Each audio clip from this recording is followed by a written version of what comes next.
Hey everyone, nice to be here. I'm Zac Ioannidis. I'm a technologist, currently freelancing, coming from the background of data visualization.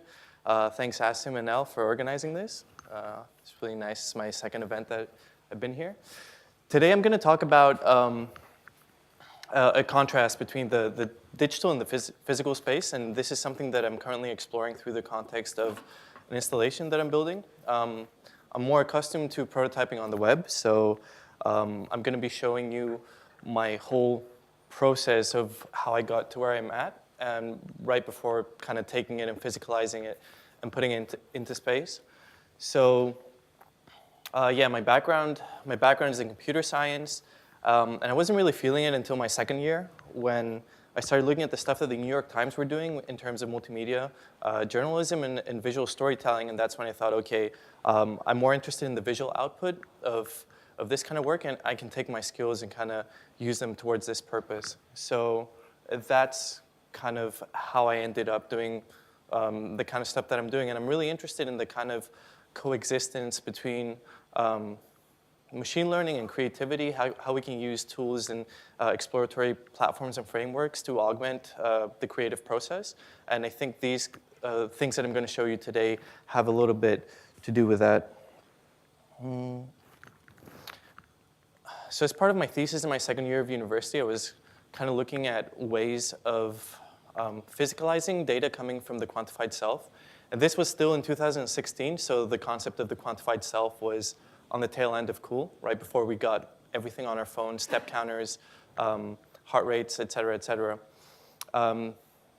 I built a platform that would integrate a bunch of different data points coming from this platform called Moves that would have geolocation data and would track a bunch of different activities you would do throughout the day up to, I don't know, Last.fm, and I'd hooked up a Fitbit to my hand for a few months, which was really annoying. So I came up with a couple of different provocations out of this. On the one hand, I was kind of looking at this disconnect that we have from our personal data and how data that can be used to affect behavioral change in a way, things which are very personal to us, live very far removed from our reality. So I wanted to look at ways of remedying that and also discuss a little bit the idea of whether something, what happens to us after we die, so more the ephemeral nature of data, but also the transactional data where every behavior that we do in online platforms is basically used to make money by the tech giants. So I made this thing where I could communicate with a thermal printer, and I could ask for it to aggregate my data from these aforementioned frameworks, and to give me a physical receipt from a given date range for my activities.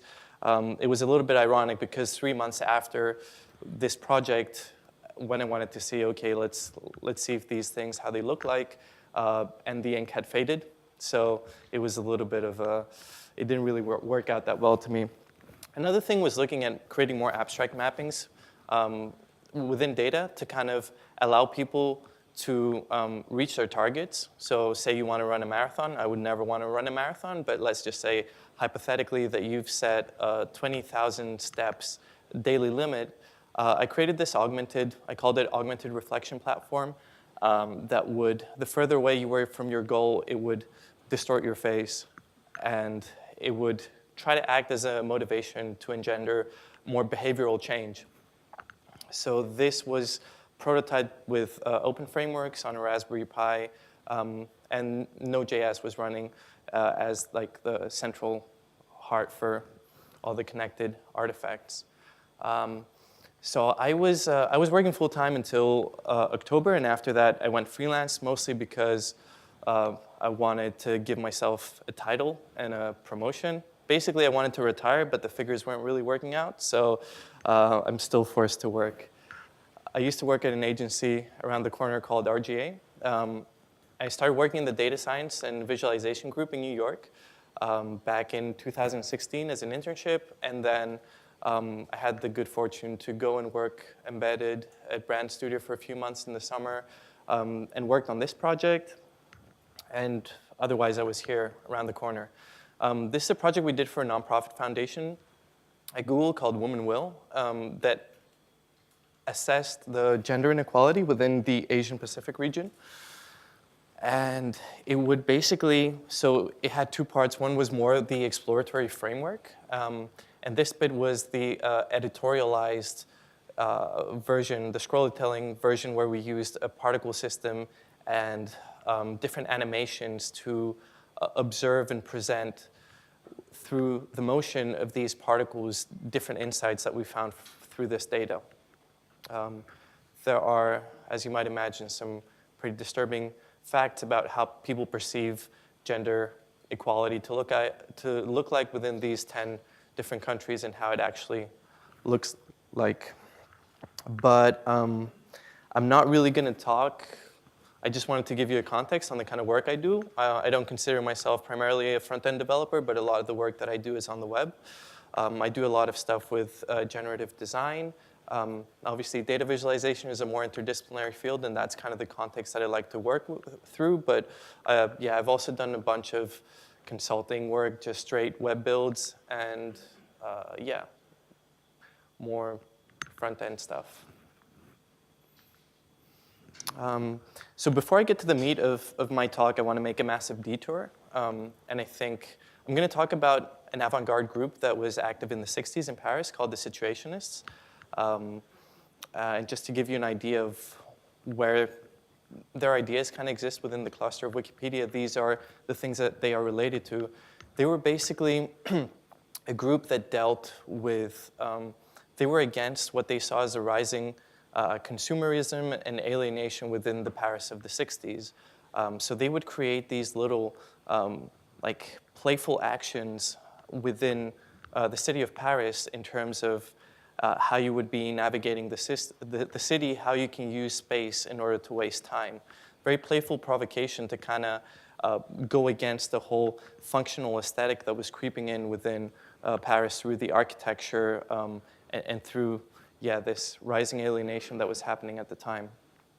So a good way to illustrate what they were thinking is through this movie called My Uncle.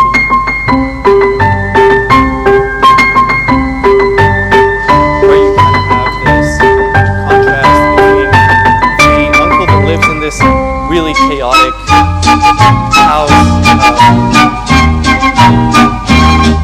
and then the relatives which live in a very geometrical, modern aesthetic, ultra functional houses where everything has to go with a particular kind of order.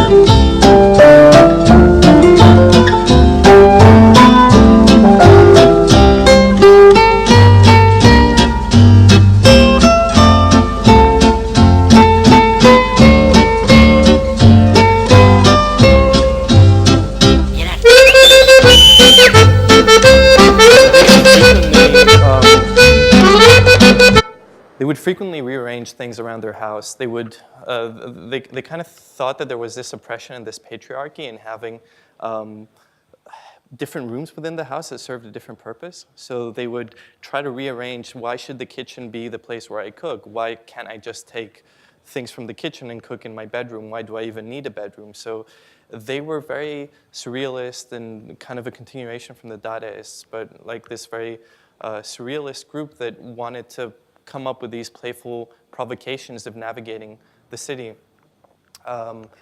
They had this concept called psychogeography, which was the whole idea of,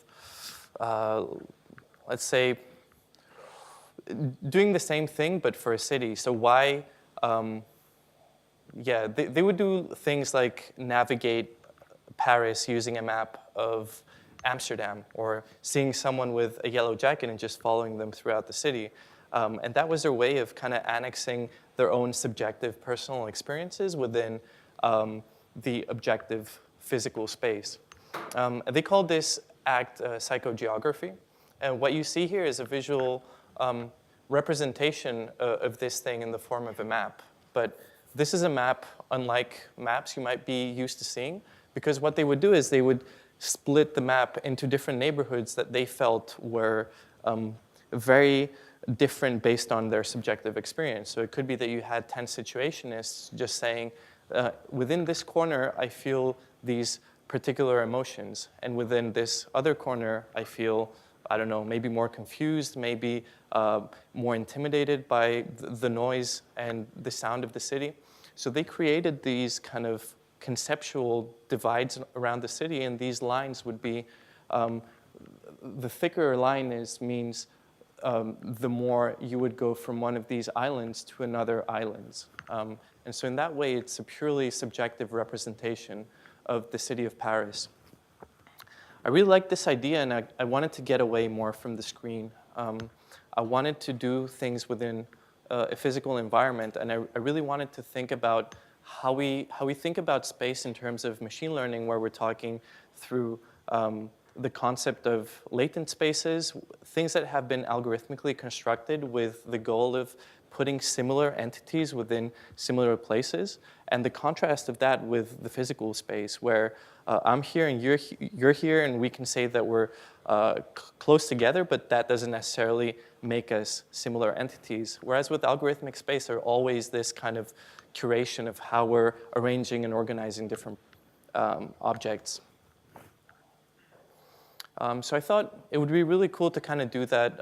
I wanted to build a photo portfolio, and I thought I want to escape this whole carousel interaction model. I wanted to see whether it might be possible to bring some of these situationist principles and to create this framework for interaction whereby by walking through a space, you could be navigating these different entities based on a way that I've put them together within space. And the whole idea is, say, for example, you have a square room and you have two people that might be navigating the space, and we're basically translating their coordinates within the physical space and using them to map them to the latent space. So in a way, you're navigating through your physical interactions, the latent space. I started that as a web prototype. This is a traditional way of showing pictures, left to right, et cetera, et cetera. I forgot to click it.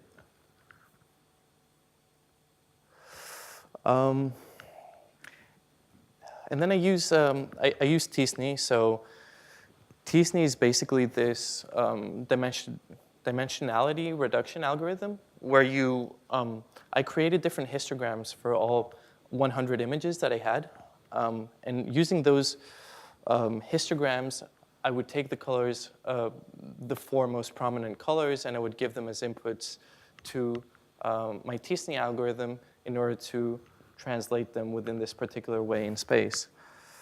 From there, once you have that concept of visualizing this latent space, you can kind of hover over it and see different things. But my idea was to make this whole thing invisible, so that you would basically be mousing over these Voronoi tessellations, is what they're called, and you would just be going through different neighborhoods of images.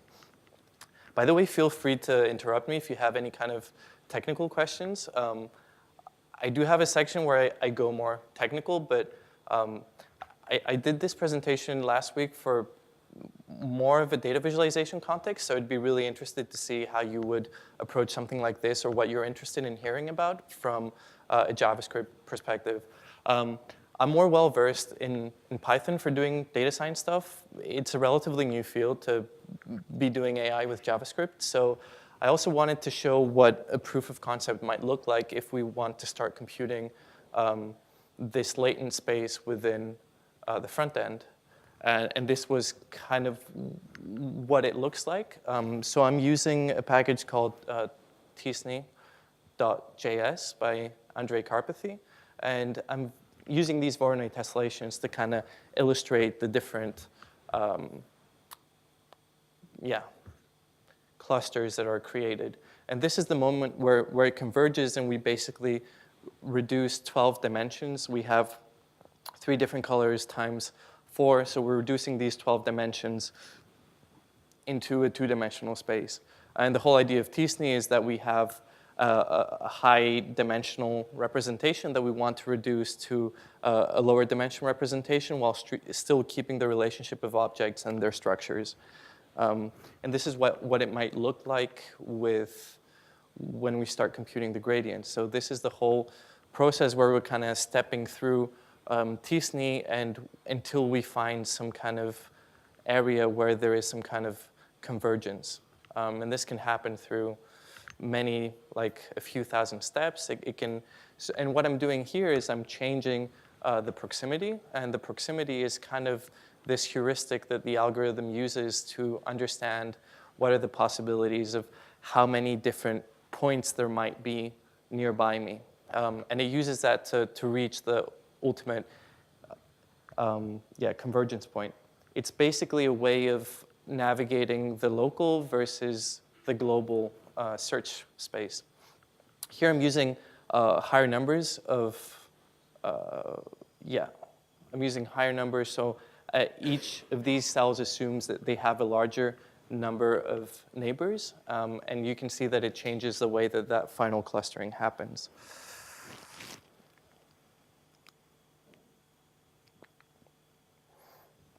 And this is an example. This is from a website online, which I refer to it in the end. It's called distill.pub, but they do really interesting work related to explainable AI, or using data visualization to understand kind of how you can tweak different parameters within a model and what are the results that you can get back. And obviously with things which might not be so visual, it's really difficult to understand how you might be doing this so-called hyperparameter optimization. But yeah, this initiative, they try to show from like lower level principles how the different choices that we make as algorithm engineers and machine learning engineers might affect the way that, different clusters in this case are created, and the level of exploration that one might need to do in order to understand exactly how they might be segmented in most optimal ways. So moving on, I thought, doing this with photographs is kind of boring. Initially, I wanted to do it with moving image, but there was a step in between, and that was doing it with sound, which I think there's a lot of pre-processing and data engineering that's kind of avoided by doing stuff with sound. I also found some really nice resources. There's this artist called Kyle McDonald, and he made available this data set of 120,000 sound samples that all came in from Free Sounds, which is a royalty-free website that allows people to tag and upload sound samples without any royalties. So I took around 120 of them, which were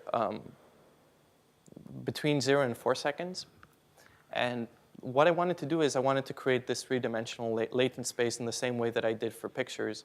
And I wanted to create this exploratory framework where, again, by using the same concepts of the Situationists through purposeless exploration, we could be creating interesting visual and sonic artifacts.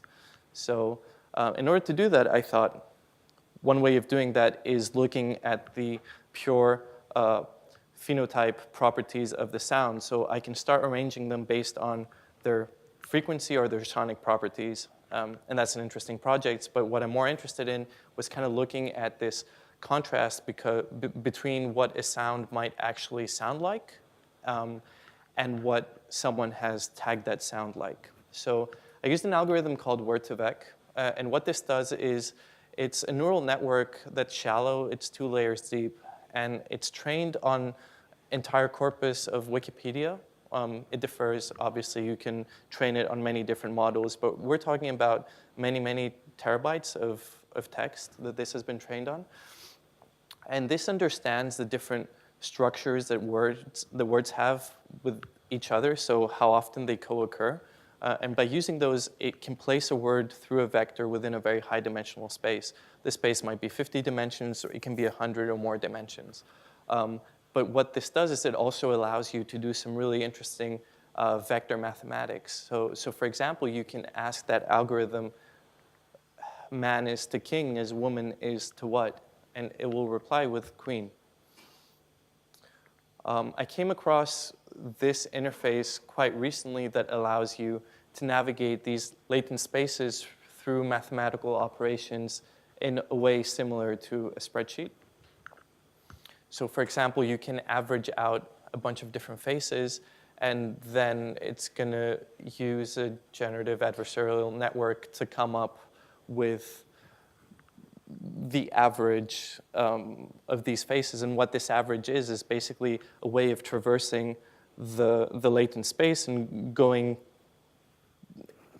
having a vector which is basically sitting in the mean vector space of all of these different entities that you've modeled, and it will then create that visual artifact. And similar, you can do that with words, or you can do that with colors or fonts or anything in between.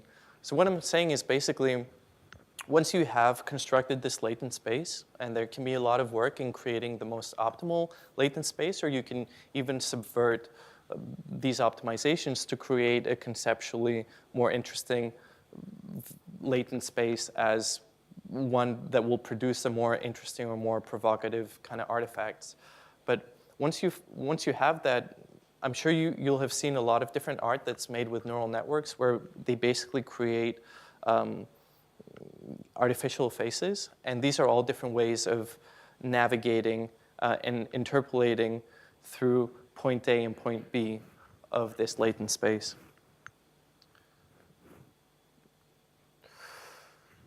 So I basically scraped, I created a synonym set for the sounds that I wanted to use. And I came with around 4,000 sound samples in the end, ultimately.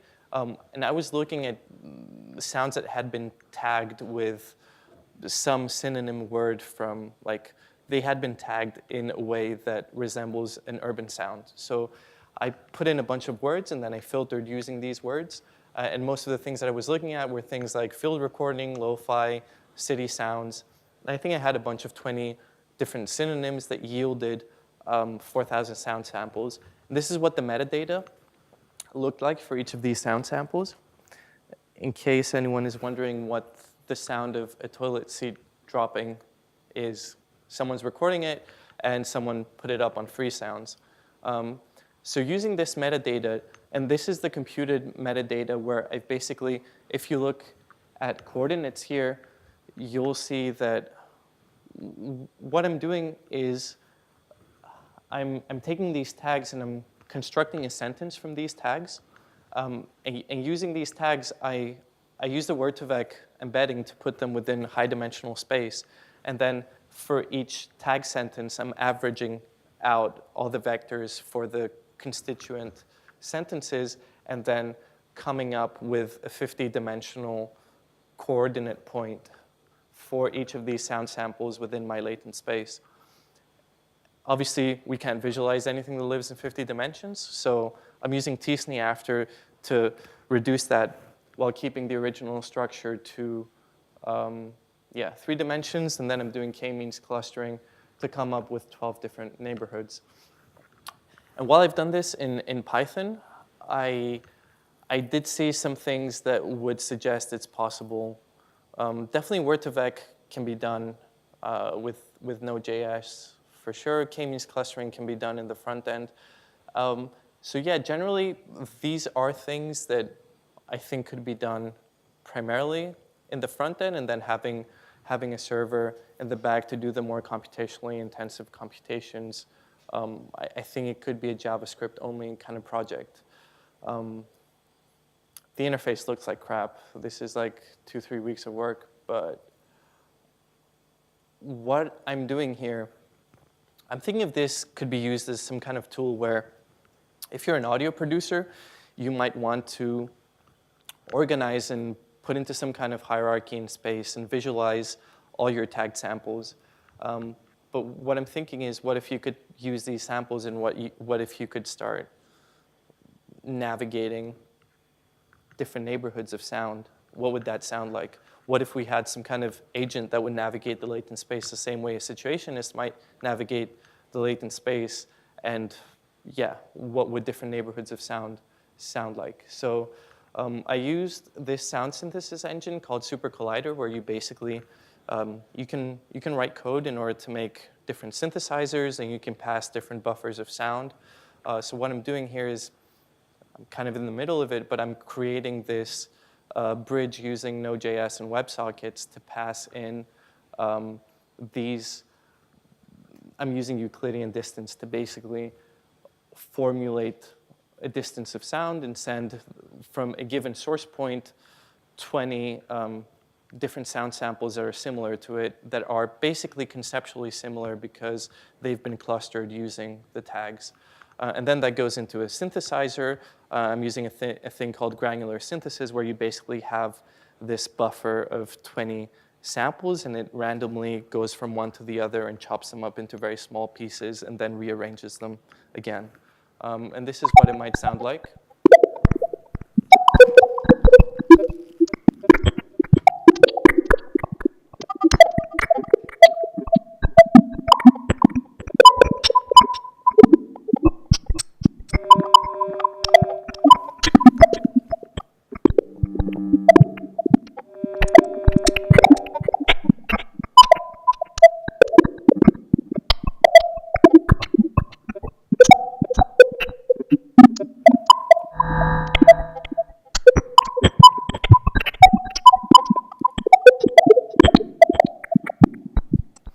Basically, the more parameters you can have within these synthesizers,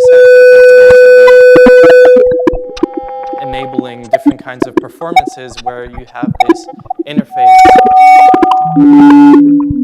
taking different neighborhoods of sounds, and then you're basically going seamlessly from one to the next, and then you're using that sort of navigation to make different soundscapes.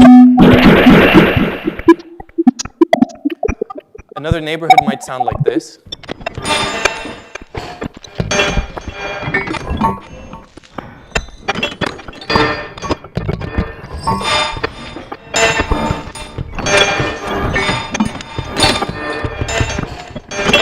This is all in process, and it's all generative.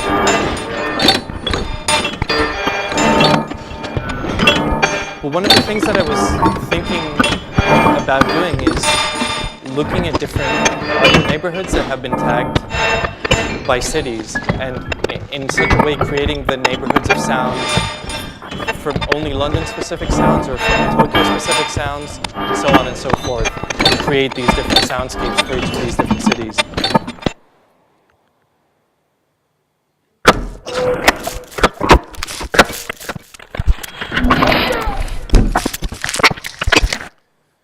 Or something like that.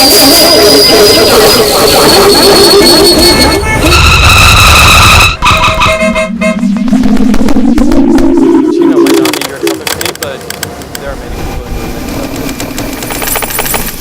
enjoy my like this. So ultimately, my idea is to take this three-dimensional latent space and maybe reduce it again back to two dimensions. Have this room where you can have different people on different ends of the room, and while they're walking in different ways, navigating the physical space, they would also be exploring the latent space.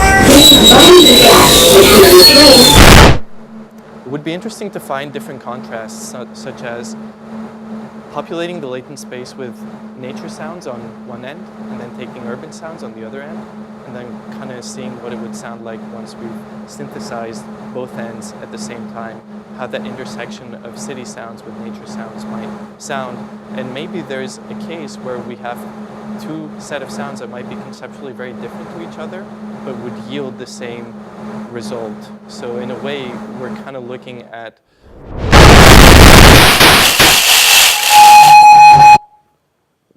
a contrast between the way that we put tags into our lived experiences into different entities, and then the contrast between that and the actual way that they sound and that we experience them with our senses. So yeah, that's it. You should consider following these people. They have really interesting ideas. Their inspiration and some of the tools that they've made were used during this project. Shannon is a really good source for critical architecture and the kind of interplay between urban spaces and technology, looking at that from a critical perspective. Lev Manovich does that with cultural analytics, looking at these things from, again, a more data-driven and creative data fashion, but all with heavy elements of philosophy. Panos is a friend who suggested using Word2Vec instead of just looking at the frequency properties for the clustering. And Kyle McDonald, obviously, yeah, really, really cool work and open source project that he's done. A bunch of references can be found here. I can provide them to Elle if you would like to send them out. Yeah, and also maybe a PDF version of the deck. Yeah, that's me. Feel free any kind of questions or emails, or if anyone's into making generative soundscapes or would be interested in taking this and help me redefine it more as a tool, I think there might be some interesting ideas there. But yeah, feel free to reach out to me. Thank you very much.